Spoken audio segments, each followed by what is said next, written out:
إذا مللت مني أو وجدت من يعوض مكاني أو بكل بساطة وجدت من هو أفضل مني، لا تفتعل المشاكل معي ولا تختلق العيوب في، ولا تحاول حتى أن تكرهني أو تكرهني بك فقط كي تبتعد.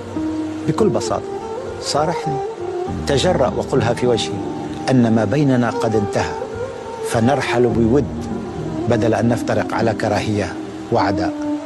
رجاء كونوا للعشرة أوفياء، كونوا عند الرحيل كما كنتم عند البداية أنقياء.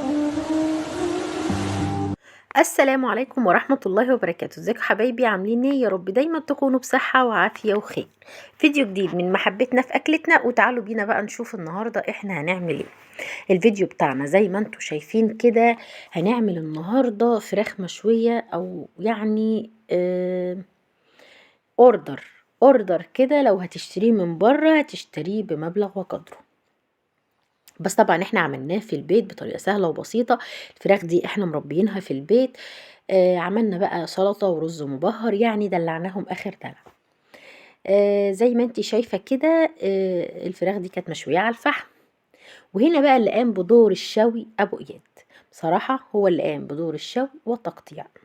وطبعا انا تبلت الفراخ وكمان كنت مربياها زي ما قلت لكم. طيب، هنا اختلفنا. هو جاب الفحم زي ما انتوا شايفين كده ولعه يعني، بس الولعة ما شبطتش في الفحم كله. فاختلفنا في ايه بقى؟ اجيب المروحة يا ابو اياد؟ عايزين ناكل يا ابو اياد؟ لا يا عم الحاج، اسمع الكلام، الفحم كده مش هيولع. المروحة هتخلي الفحم كده يشبط في بعضيه والدنيا تبقى تمام وننجز. نص ساعة بس وهأكلك احلى فراخ. الحقيقة هي ما كانتش نص ساعة خالص، بس احنا برضو عديناها. ابو اياد يعمل اللي هو عايزه، اي حاجة تعجبه يعملها يا جماعة. طبعا ده راجل البيت، ده الفرعون الصغير زي ما بيقولوا. هما بيقولوا الفرعون، هي بتقول الفرعون الصغير ولا بتقول مين؟ ما علينا. قال لي انا عايزة امسك الست دي من زمارة رقبتها على اللي هي عاملاه فينا بسبب الرجالة. الست دي يا عبيطة يا هبلة يا مجنونة يا واقعة، فانا مش عارفة يعني هي انهي فيهم بالظبط. بس ما علينا، المهم طبعا لازم يعمل اللي هو عايزه. شوينا الفراخ، وطبعا انا كنت عايزه اطمن على حال الفراخ. احنا النهارده هنتغدى فراخ مشويه ولا فراخ نيه ولا فراخ محروقه؟ والحمد لله وصلنا للنتيجه المرضيه اللي انتوا شفتوها دي، وكانت الفراخ مشويه وجميله، ما نقدرش نقول حاجه غير كده طبعا. طيب، تتبيله الفراخ معايا كانت عباره عن، طبعا انا كنت مسلطه الضوء كله على الفحم وابو اياد. النهارده بطل الفيديو بتاعنا ابو اياد، الله يبارك له. راجل بقى يعني تعب وشوينا الفراخ، وطبعا ما لقيناش مكان نشوي فيه، احنا ما عندناش سطح طبعا، فشوينا في البلكونه. فاحنا مفيش حاجه بتستعصى علينا والحمد لله. تتبيله الفراخ بقى يا حبيبتي، خدي عندك، هتحطي بصل طماطم، طبعا الكميات اللي انت عايزاها. دول كانوا عباره عن فرختين. هتحطي بصل وطماطم وتوم باودر وبصل باودر، وهتحطي كمان فص توم، وهتحطي ملح وسكر، ولو عندك عسل ابيض حطي معلقه. هتحطي بابريكا، وهتحطي جنزبيل وقرفه وفلفل اسود، قلت سكر. سيبك بقى من الصوصات والكلام اللي كنا بنعمله زمان، ده كانت ايام الدلع. كانت ايام الحاجه بقى كانت رخيصه، تنزلي كده تبضعي وتدخلي وتطلعي كده يعني 200 جنيه مخلينك برنسيسه، ناس بتمشي ترحب بك. ولا 2000 جنيه دلوقتي هيكفوا لو نزلتي نزله السوق زي ما انت فاهمه. فالمهم يا ولاد، خلونا في المهم. احنا هي معلقه من ده ومعلقه من ده ومشي حالك، هي الفراخ هتقول لا وحد تلاقي كده. المهم يعني تبلنا الفراخ بالتتبيله اللي انت شايفاها دي، او اللي انا بقولك عليها دي. عايزة تحطي بقى عود بقدونس، عود كزبرة، عود شبت، لو عايزة تريحي يعني وزودي الموضوع. حباية طماطم، قرن شطة اخضر، كل الحاجة اللي انت بتحبيها والمنكهات اللي بتحبيها حطيها في تتبيلة الفراخ. لحد نص الفيديو اقسم بالله ما هتلاقي الفراخ لونت. يعني الحمد لله. قعدنا طولنا، يعني انا كده مسرعه على الفيديو، بس هو الموضوع خد وقت جامد يعني.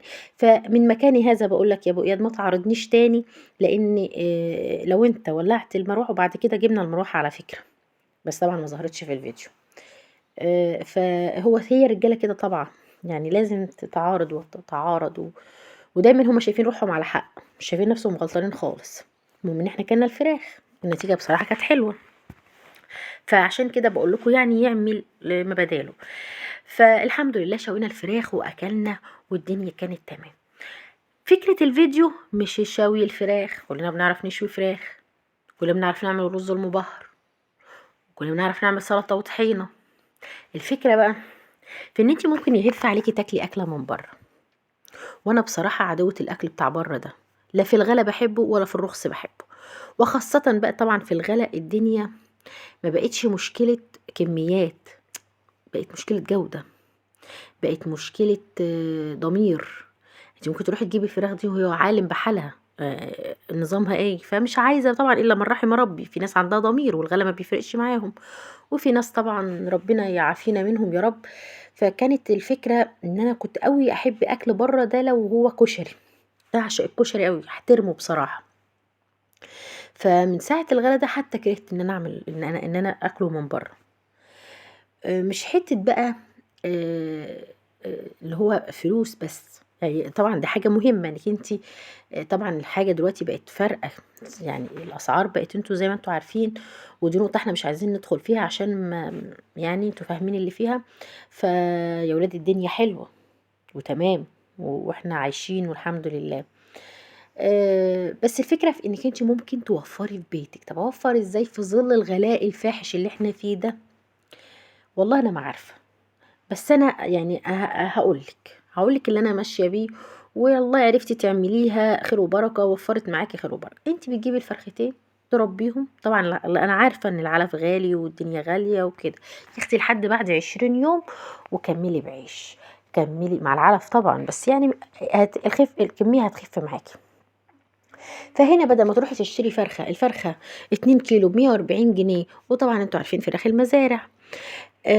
لمّا تربّيها بقى كده على إيدِك بيبقى لها طعم تاني، الشوربة ليها نَفَس تاني، الأكل كلّه بيبقى ليه حاجة تاني يعني. آمم، فالدنيا بتبقى تمام. حاولي بقى. طَب ربّينا الفراخ والحمد لله حلّينا أزمة البروتين. طَب والرز، الرز اللي بقى ب33 و35 جنيه، والّا المكرونة اللي بقى الكيلو ب25 جنيه، والّا الطماطم، وما أدراكِ بقى بالفلفل والشطة والخيار والحاجات الباقية في السلطة. كل دي حاجات يقوينا ربنا عليها إن شاء الله. وطبعًا يا جماعة ما نقدرش نعترض، الدنيا تمام وحلوة وما فيهاش أي حاجة. ما إحنا مش عايزين بقى نخوض في حاجات تاني ما لناش فيها، وندفع تمنها بعد كده، من راحتنا ومن ولادنا ومن اللمة بتاعتنا والكلام اللي أنتم فاهمينه ده يا ولاد طبعًا. فالفراخ كانت طعمها حلو، حقيقة ربنا يعني تسلم إيدك يا أبو إياد على الشوية. والأهم بقى من ما في الموضوع بقى، إن الراجل أنا أقف، يعني أنا أربي فراخ وأتبّل فراخ، وهو طبعًا أنتم عارفين الفكرة في التتبيلة، طعم الفرخة في التتبيلة. لا يقول لك إيه، إيه رأيك في طعم الفراخ؟ طب أنت مالك ومال طعم الفراخ؟ أنت يا دوبك قطّعت وشويت، مالك أنت بقى ومال طعم الفراخ؟ يعني هي لو كانت ناقصة ملح ما هتبقاش مالحة، الشوية هتخلّيها تبقى مالحة؟ ما لازم بقى نتكلم كلام بالمعقول. بس برضه هو يعمل ما بداله، زي ما قُلت لكم هو الفرعون الصغير. فلو كنتِ بقى وصلتِ معايا لحد هنا في الفيديو، ما تنسيش اللايك، أمانة يا أختي ما تنسيش اللايك، الراجل تعب النهارده وشوى لنا فراخ. فربنا يسترها علينا جميعًا. وهي فكرة الفيديو والله ما كانتش إن أنا كنت ناوية أتكلم كلام كبير، فهو صغار لي كده، اللي هو ما تتكلميش في السياسة، وأنا أحترم جوزي أوي، فما هاتكلمش في السياسة يا جماعة. وربنا يسترها علينا وعليكم. بس والله أنا ما اضمنش، يعني أنا ما اضمنش إن أنا هافضل كده ساكتة، فممكن في فيديو تاني تلاقوني فجرت نفسي، ما تضمنوش. ربنا يسترها. شايفين الفحم؟ أتمنى إن نارنا تطفى زي نار الفحم كده، وربنا يسترها علينا جميعًا اللهم آمين. وحبيبتي إذا كنتِ وصلتِ لحد هنا ما تنسيش اللايك والشير وتفعيل الجرس لمحبتنا في أكلتنا، وأشوفكم في فيديوهات تاني جميلة إن شاء الله ومبشرة وكلها خير والدنيا تمام. أمانة عليكِ ما تنسيش تدعي لإخواتنا في فلسطين، ربنا ينصرهم نصرًا جميلًا اللهم آمين، ربنا يعزهم اللهم آمين، ربنا يجعلهم فخر للعرب دايمًا اللهم آمين. أشوفكم على خير ومع ألف ومليون سلامة، مع ألف سلامة.